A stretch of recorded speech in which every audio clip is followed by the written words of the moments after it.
Շնորհակալություն, հարգելի գործընկերներ, պարոն Կարապետյանի ապօրինի շարունակական տնային կալանքով պայմանավորված մեր բոլոր գործընկերներին հրավիրել չէինք կարող, ուստի որոշել ենք, որ խմբերով պարոն Կարապետյանը կպատասխանի ԶԼՄ-ների հարցերին և այսօր հայաստանյան հեռուստաընկերությունների հարցերին է պատասխանելու, իդեպ նշեմ, որ մենք ունենք դատարկ աթոռ, մենք պատշաճ կերպով ծանուցել և հրավիրել էինք նաև Հայաստանի հանրային հեռուստաընկերությանը, բայց ինչպես տեսնում եք, աթոռը դատարկ է, չնայած նրան, որ հանրայինի եթերից բազմիցս հնչել է, որ առաջին իսկ հնարավորության դեպքում պատրաստ են հարցազրույց կազմակերպել պարոն Կարապետյանի հետ, շնորհակալ եմ, որ այստեղ եք, եթե պարոն Կարապետյանը նախաբան ունի, խնդրեմ, ապա անցնենք հարց ու պատասխանին։ Ես էլ եմ շնորհակալ, որ արձագանքեցիք եկաք, ինձ թվում է մենք լավ հարցազրույց կունենանք, հետաքրքիր հարցազրույց կունենանք, որտեղ տեսնում եմ բոլորդ մարտական եք տրամադրված, գնացինք առաջ։ Քանի որ խոսքի առաջին իրավունքը ինձ է տրված, պարոն Կարապետյան, շնորհակալություն հարցազրույցի այս հնարավորության համար եւ առաջին հարցս կցանկանայի ուղղել ձեզ ձեր վերջին հարցազրույցներից մեկում ձեր հայտարարության հետ կապված այն հարցին, որ սովորաբար խոշոր կապիտալ ունեցող գործարարները մարդիկ նաև զբաղվում են քաղաքականությամբ, արդյոք դուք չեք մտածել քաղաքականությամբ զբաղվելու մասին, դուք արձագանքեցիք, որ ամեն օր եք մտածել եւ ամեն օր համոզվել եք, որ ամեն մարդ պետք է զբաղվի իր գործով եւ նշեցիք, որ դուք հաջողակ գործարար եք եւ բիզնեսը նաեւ ստեղծագործություն է եւ այդ պատճառով դուք ցանկանում եք ձեր բիզնես գործունեությամբ շարունակել ձեր աշխատանքը։ Մեկ տարի հետո ունենք այլ պատկեր, Սամվել Կարապետյանը հայտարարում է, որ մտնում է քաղաքականության մեջ։ Ինչը ձեզ ստիպեց գնալ այդ քայլին, բիզնեսից տեղափոխվել քաղաքականություն։ Շնորհակալ։ Ես հիշում եմ այդ հարցազրույցը միասին ենք ունեցել, լավ հիշում եմ ես ինչ եմ ասել, բայց դրանից հետո մեկ տարի հետո Հայաստանում սկսվեց ապօրինությունների շարք։ Ներկա իշխանությունները հարձակվեցին հայ առաքելական Սուրբ եկեղեցու վրա։ Սկսվեց հարձակումը հայոց ինքնության վրա։ Դրա համար ես պետք է ունենայի անմիջական մասնակցություն այդ process-ներին։ Ավելի լավ է մեկ անգամ դու քո ձեռքով ճիշտ ու լավ անես, քան ամեն անգամ հույսը դնես ուրիշ քաղաքական ուժերի վրա։ Պարոն Կարապետյան, վստահաբար լսել եք, որ իշխանությունը միշտ շեշտում է, որ եթե հանկարծ հունիսի 7-ից հետո կամ հունիսի 7-ի ընտրությունների արդյունքներով ինքը չլինի իշխանության, Նիկոլ Փաշինյանն ասում է, եթե ես չընտրվեմ, այլ ընտրվեն եւ 3 ուժերի է հիմնականում մատնանշում, որից մեկը ուժեղ Հայաստանն է, ասում է այդ պարագայում պետք կլինի պատերազմ եւ անգամ նշում է ամիս սեպտեմբերին պատերազմ կլինի իր պարտության պարագայում։ Մյուս կողմից նաև ընդդիմադիր ուժերը հարևաններին հաջող քաղաքականություն վարելու մեջ են մեղադրում Փաշինյանին եւ ըստ այդմ, եթե զուգահեռներ ենք տանում, ինչ է ստացվում այդ հայտարարության արդյունքում, ո՞րն է ձեր պատասխանը դրան։ Ես վստահեցնում եմ, սեպտեմբերին պատերազմ չի լինի, որովհետև սեպտեմբերին Փաշինյանը չի լինի։ Հայաստանին սպառնում է երկու մարդ՝ Ալիևը եւ Փաշինյանը։ Պարոն Կարապետյան, 2018-ին ժողովրդական ալիքի վրա իշխանության եկած մարդիկ վերջին 8 տարում ապացուցել են, որ իրենց իշխանությունը պետք էր առաջին հերթին սեփական կյանքը բարելավելու համար։ Օրինակները շատ են սկսած միլիոնավոր դրամների պարգևավճարներից մինչև առանձնատներ, որոնք կառուցում են կամ ձեռք են բերում այսօրվա պաշտոնյաները։ Դուք ինչպես եք պատրաստվում համոզել մեր ժողովրդին, որ ձեզ իշխանությունը պետք է ոչ թե սեփական թիմը հարստացնելու համար, այլ Հայաստանը ուժեղացնելու, հարստացնելու համար։ Դրա համար գալիս են արդեն հարստացած մարդիկ, ովքեր հարստանալու կարիք չունեն։ Մենք հարստացնելու ենք հայ ժողովրդին, ի տարբերություն ներկա իշխանություններին, ովքեր բյուջեն լցնում են սեփական գրպաները։ Երկիր մեդիա, պարոն Կարապետյան, հունիսի 7-ի ընտրություններում պարտվելուց հետո էլ Փաշինյանը գործող սահմանադրությամբ շարունակելու է պաշտոնավարել 1 ամիս։ Արդյոք վտանգ չեք տեսնում, որ մինչև նորընտիր խորհրդարանի առաջին նիստը Փաշինյանը տիմերի օրինակով կփորձի ազդել ձեր թիմի պատգամավորների վրա, նրանց դեմ քրեական գործեր հարուցելով կամ այլ մեխանիզմներ կիրառելով։ Դուք թերագնահատում եք մեր ժողովրդին։ Մենք ունենք ուժեղ ընտրող, ունենք ուժեղ ժողովուրդ, դրա համար մենք ունենալու ենք ուժեղ Հայաստան։ Երկուս լրաբեր, պարոն Կարապետյան, հստակ տնտեսական քայլեր նշված է ուժեղ Հայաստանի ծրագրում։ Հետաքրքիր է, որ ոլորտների մասին է խոսքը եւ արդյոք այդ ուժեղ տնտեսական քայլերը հասնելու են մարզեր, որոնք շատ անտեսված են բավականին երկար տարիներ։ Եվ հետաքրքիր է, հնարավոր է նշել հենց առաջին եւ այն կարևոր քայլը, որ անմիջապես կազդի մարդկանց կենսամակարդակի բարձրացման վրա։ Մարդիկ սպասում են։ Մենք առաջերտին սկսելու ենք մարզերից։ Չի լինելու առաջին եւ հիմնական քայլ։ Լինելու են միանգամից քայլերի շարք, ամեն օր, ամեն ժամ, որպեսզի կարողանանք ապահովել մեր ժողովրդի բարեկեցությունը։ Եվ վստահ եղեք, մենք դա անելու ենք։ Պարոն Կարապետյան, ձեր գլխավորած ուժի նկատմամբ քրեական հետապնդումները շատերին հիմք են տալիս կասկածելու, որ իշխանությունը թույլ կտա ուժեղ Հայաստանին հասնել ընտրապայքարի վերջնագծին։ Նման սցենարի դուք պատրաստ եք։ Ինչպիսի սցենարի։ Որ այնպես ստացվի, որ ուժեղ Հայաստանը չմասնակցի ընտրություններին։ Վստահ եղեք,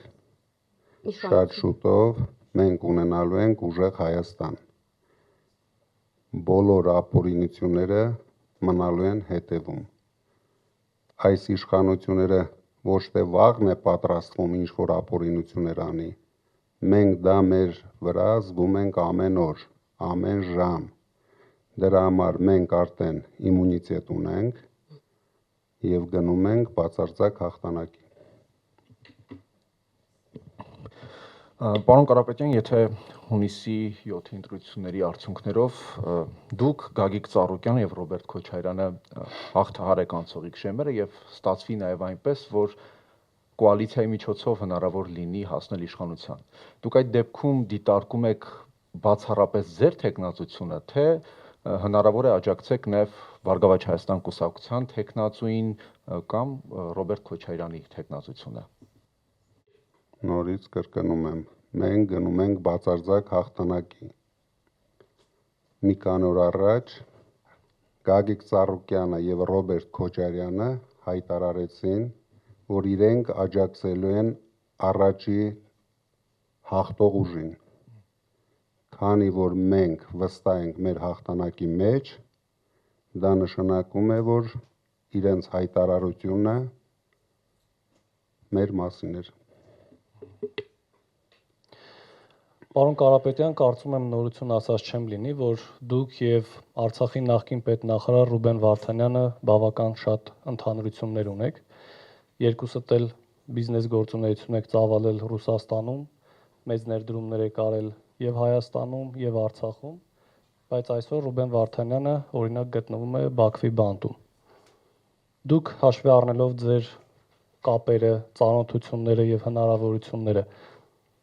մինչև այսօր որևէ բան արել եք, օրինակ Ռուբեն Վարդանյանի պահման պայմանների կամ նրա վերադարձի հարցի շուրջ եւ առաջիկայում ինչ եք պատրաստվում անել։ Հաշվի առնելով հարևան երկրի ներքին վիճակը, եթե դու չունես պետական լծակներ, չես կարող ոչ մի ազդեցություն ունենալ այդ երկրի ապօրինությունների վրա։ Ռուբեն Վարդանյանի հետ իրոք մենք ունենք լուրջ ընդհանրություն,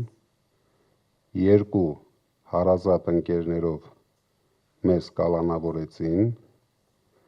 բայց մի անհանգստացեք, շատ շուտով արդարությունը Հայաստանում հաղթելու է, արդարադատությունը հաղթելու է, եւ ձևավորելով կառավարություն, մենք ամեն ինչ անելու ենք, որ մեր հայրենասեր հայրենակիցները բոլորը վերադառնան Հայաստան, որովհետև ես վստահ եմ, որ դա կարող է անել միայն մեր ուժը, օգտագործելով մեր միջազգային լուրջ հնարավորությունները։ Պարոն Կարապետյան, իշխանությունը ձեզ քննադատելիս նշում է, եւ դա գաղտնիք էլ չէ, որ դուք ձեր կապիտալի մեծ մասը կուտակել եք Ռուսաստանի Դաշնությունում։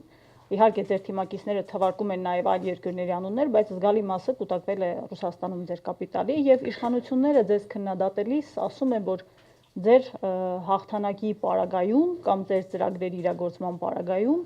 ստացվելու է այնպես, որ Ռուսաստանը եւ դրանով ձեզ ճնշելու է, եւ Հայաստանի ենթակառուցվածքները դուք տրամադրելու եք Ռուսաստանի ղեկավարմանը կամ կառավարմանը կամ տալու եք Ռուսաստանին։ Որն է ձեր բացատրությունն այս հարցում։ Ես այն մարդն եմ, ով Հայաստան է վերադարձրել հիմնական ստրատեգիական ակտիվները Ռուսաստանից։ Փաշինյանի այդքան սիրված Հայաստանի էլեկտրական ցանցերը ես վերադարձել եմ Հայաստանին։ Հրազդանի ջեկը ես վերադարձել եմ Հայաստանին։ Սևան Հրազդան կասկադը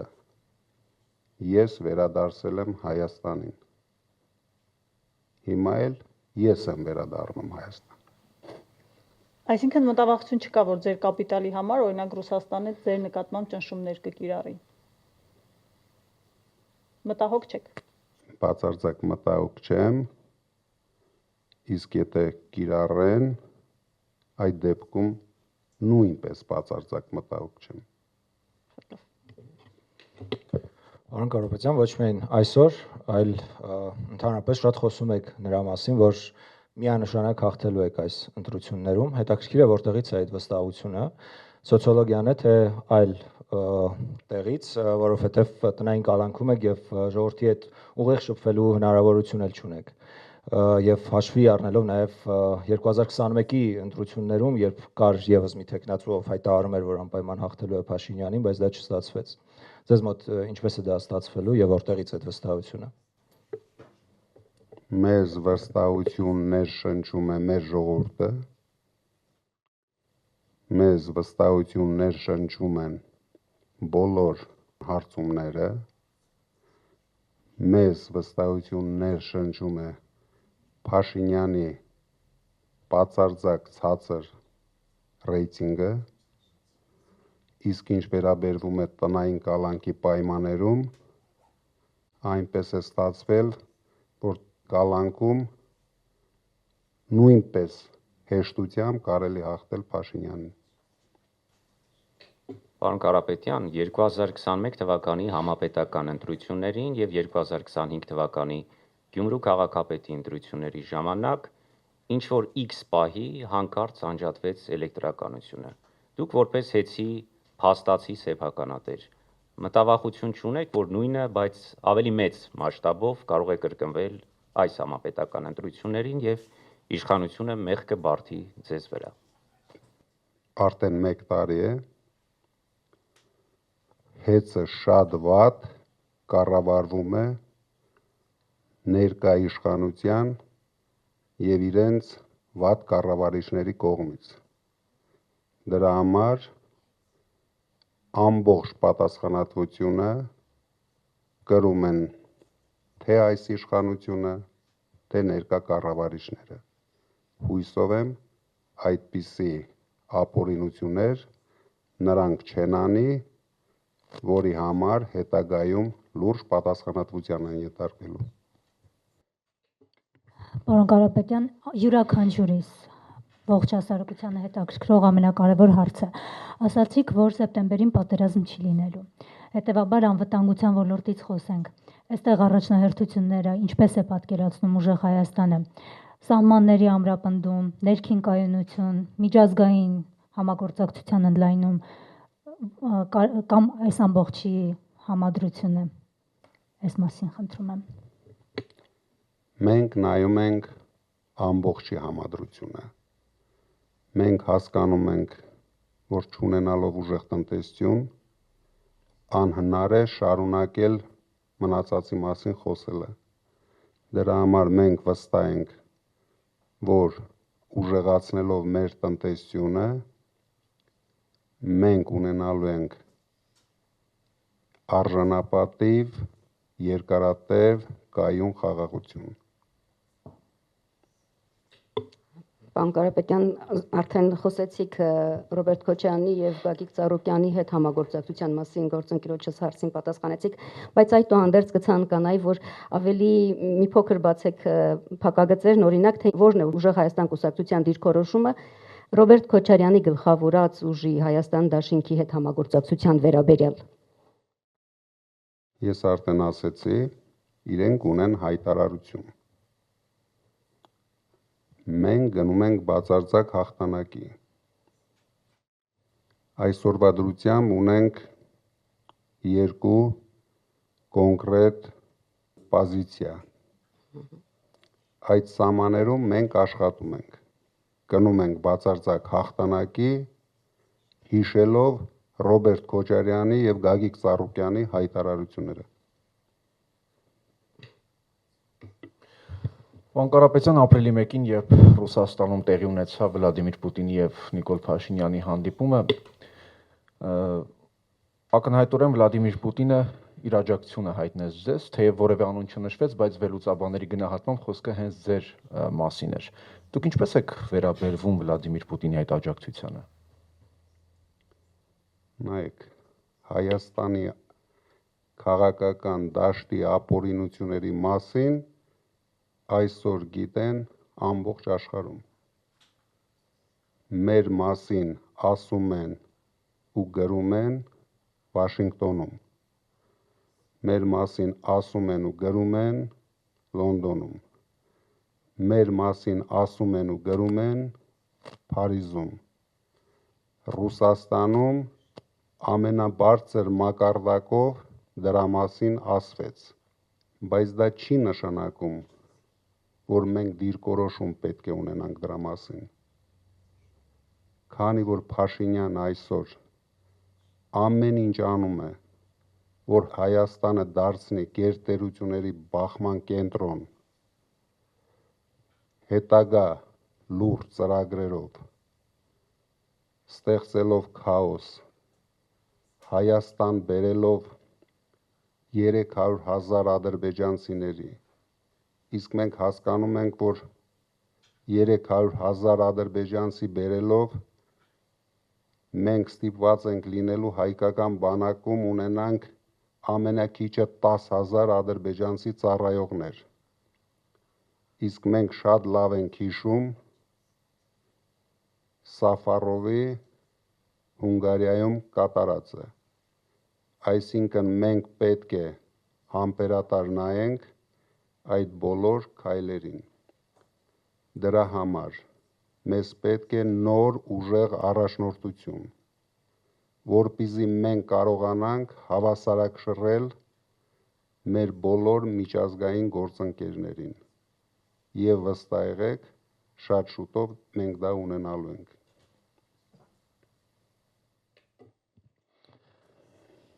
Պարոն Կարապետյան, կցանկանայի տնտեսական ձեր ծրագրերից խոսենք։ Վերջին շրջանում, ինչ ուժեղ Հայաստանը սկսել է եւ քաղաքական հայտ է ներկայացրել, կարծում եմ նկատած կլինեք, որ իշխանության խոսույթում շատ հաճախ հայտնվում եք դուք եւ ձեր թիմակիցները, ձեր ծրագրերը։ Օրինակ իմ հետ տարբեր հարցազրույցներում իշխանության ներկայացուցիչներն ասում են, որ ձեր ծրագրերը, ձեր թիմակիցները նաեւ քննադատության չեն դիմանում։ Վերջերս իշխանության ներկայացուցիչներից падգամավոր նշեց, որ օրինակ 0% հարկ փոքր բիզնեսին սա ոչ միայն հնարավոր չէ իրականացնել, այլ նաև դա որակում են որպես մանիպուլատիվ եւ ժողովրդին, այսպես ասած, խաբելու ձև։ Դուք որպես բիզնեսում հաջողակ կայացած մարդ կցանկանայի հենց ձեզնից լսել, թե այս ծրագիրը փոքր բիզնեսին աջակցելու եւ նրանից ոչ մի տոկոս հարկ չգանձելու տարբերակը ինչպես է աշխատելու։ Ոչ միայն փոքր բիզնեսին ենք մենք աջակցելու, մենք աջակցելու ենք նաև միջին բիզնեսին, խոշոր բիզնեսին, իսկ ինչ վերաբերվում է 0% հարկը, մեր տնտեսական ծրագրերի ամենահեշտ պունկտն է դա ու ամենաարագ իրագործվող պունկտը։ Մեր հակառակորդների ֆանտազիան նույնիսկ չի երիկում, որ կարելի է ոչ թե բիզնեսին աջակցել, այլ գոնե մեկ մարդու աջակցել։ Դրա համար իրենք փորձում են իրենց խոսույթներով ամեն ինչ վարկաբեկել, որովհետև իրենց գլխի մեջ չկա ոչ մի ընդունակություն հասկանալու նույնիսկ ամենահասարակ ծրագրերը։ Պարոն Կարապետյան, Արցախի հետ կապված հայտնի է ձեր գործունեությունը Արցախում, ներդրումները, կարծեմ նաև դրա համար հետախուզման մեջ եք Ադրբեջանի կողմից։ Ինչ ծրագրեր ունեք նախընտրական շրջանում եւ հունիսի 7-ից հետո արցախցիների համար, ինչ ռազմավարություն եք մշակել արցախցիների, նրանց իրավունքների համար, որն է ձեր պլանները իրենց հետ կապված։ Դա երևի մեր ազգի ամենաբարդ հարցն է։ Մենք թույլ, անկարող իշխանության շնորհիվ այսօր ունենք փաստ, կորցրած մեր երկրորդ հայրենիքը։ Առաջերտին մենք պետք է ապահովենք արցախահայության արժանապատիվ կյանքը Հայաստանում եւ ձևավորելով կառավարություն անելու ենք ամեն ինչ արցախահայության անվտանգ վերադարձը Արցախ։ Պարոն Կարապետյան, վերադառնալով տնտեսական ձեր ծրագրին 300,000 աշխատատեղ եք խոստանում ստեղծել իշխանության գալուց հետո 5 տարվա ընթացքում, բայց գիտենք նաև, որ հատկապես իշխանական թևից կան մաթեմատիկական հաշվարկներ այն մասին, որ դա գրեթե անհնար է եւ դրա համար շատ մեծ ներդրումներ են պետք, եթե հաշվի առնենք, որ եթե գործնականում դա հնարավոր է։ Կասեք, ինչպես եք դա անելու, մի փոքր այսպես մանրամասն բացատրելով նաև մեր հանրությանը եւ եթե կարելի է վիճակագրական տվյալ ներկայացնեք, թե վերջին 30 տարում Հայաստանում որքան աշխատատեղ եք ստեղծել։ Իշխանության մաթեմատիկան միջև 5-րդ դասարանի մակարդակի է։ 300,000 աշխատատեղ կարելի է ստեղծել Հայաստանում 5 տարում ոչ շատ մեծ դժվարությամբ։ Դրա համար պետք է լինի առաջերտին նվիրվածություն։ Մենք հիմնվում ենք նաև մեր անձնական հնարավորությունների վրա, մեր գործընկերների վրա, մեր սփյուռքի հայրենակիցների վրա, վերադարձնելով վստահությունը Հայաստանի նկատմամբ, մենք լուրջ խտանելու ենք ներդրումային հոսքերը Հայաստան։ Պետությունը կանգնելու է բիզնեսի կողքին։ Դուք գիտեք, որ հիմա բիզնեսը պետության թշնամին է։ Բոլորի վրա հարյուրավոր քրեական գործեր, Բոլորի ընտանիքները այսօր քրեական հետապնդումների տակ են։ Դուք պատկերացրեք, եթե առավոտը բիզնեսմենը գնում է գործի եւ գիտի, որ տվյալ պահին իր ծեր ծնողները ժամերով սպասում են քննիչի քմահաճույքին, կընտունի նրանց, քանի ժամ պահի իր կողքը։ Եթե բիզնեսմենի երեխաները թեկուզ եւ չափած առավոտից երեկո գտնվում են տարբեր հաստատություններում, որտեղ չեմ ուզում օգտագործեմ բառը տերոր, բայց ենթարկվում են ցանկացած տիպի բռնությունների, որ բիզնեսմենը ցանկություն կունենա ներդրում անել այս երկրում։ Գլխավորը մենք պետք է վերադարձնենք վստահությունը։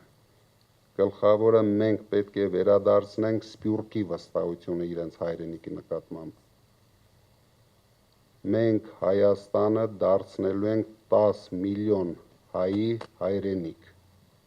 իսկ Փաշինյանը ուզում է դարձնել 3 միլիոն հայի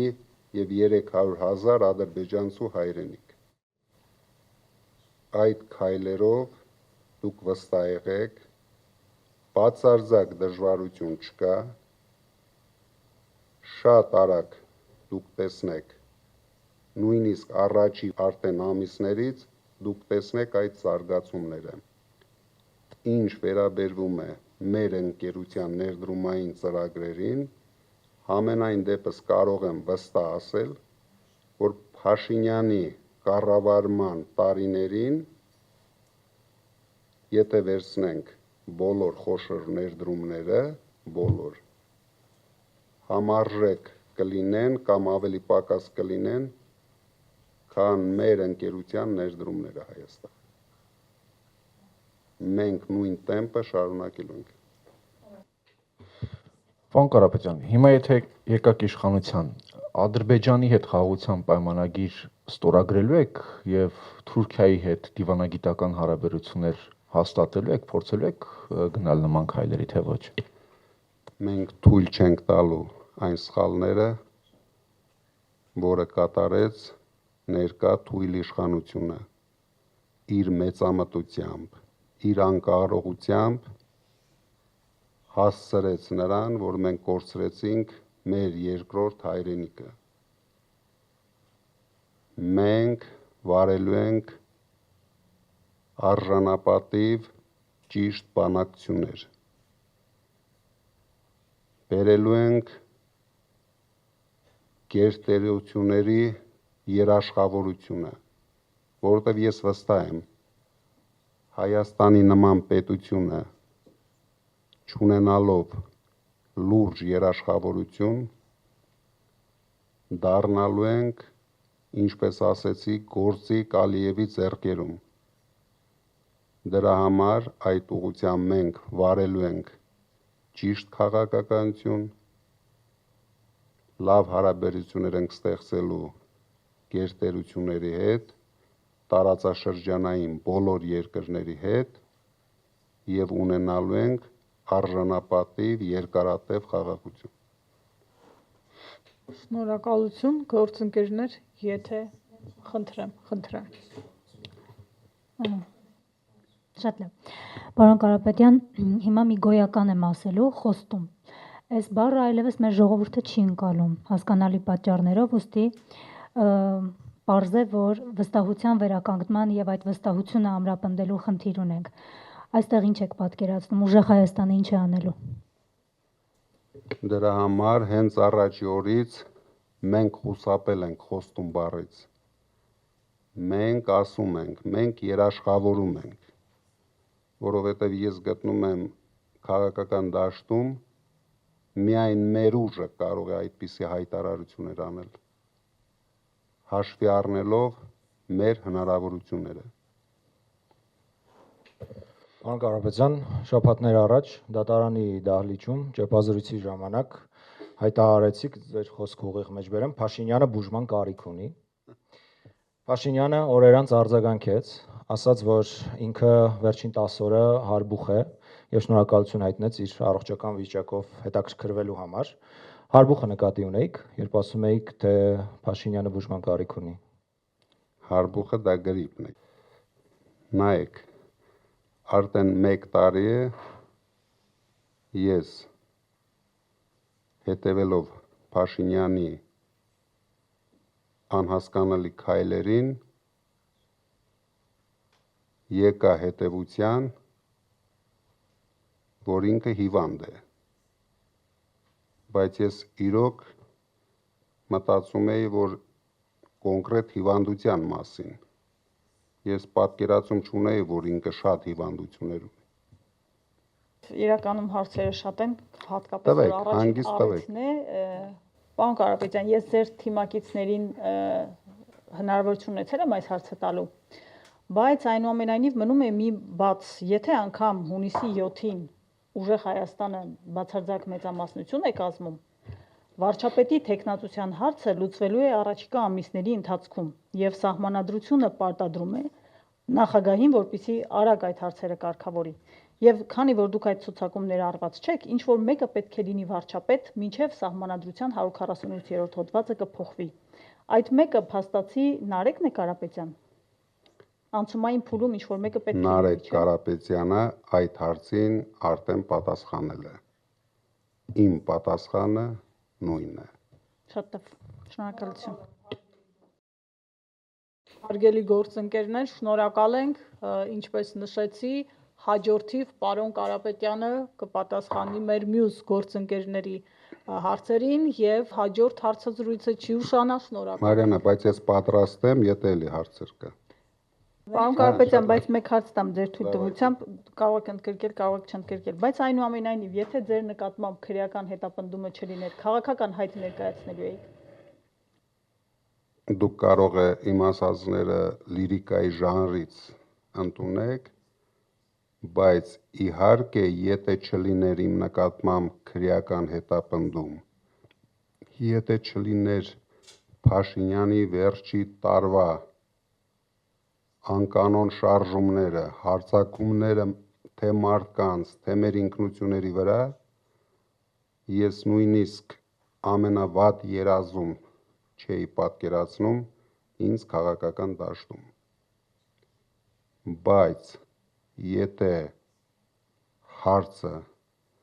մեր Հայաստանի կորցնելն է, բոլոր ցանկությունները, բոլոր լավ կյանքի ամբիցիաները երկրորդ պլան են գնում։ Շնորհակալություն։ Ես էլ եմ շնորհակալ, շատ հաճելի էր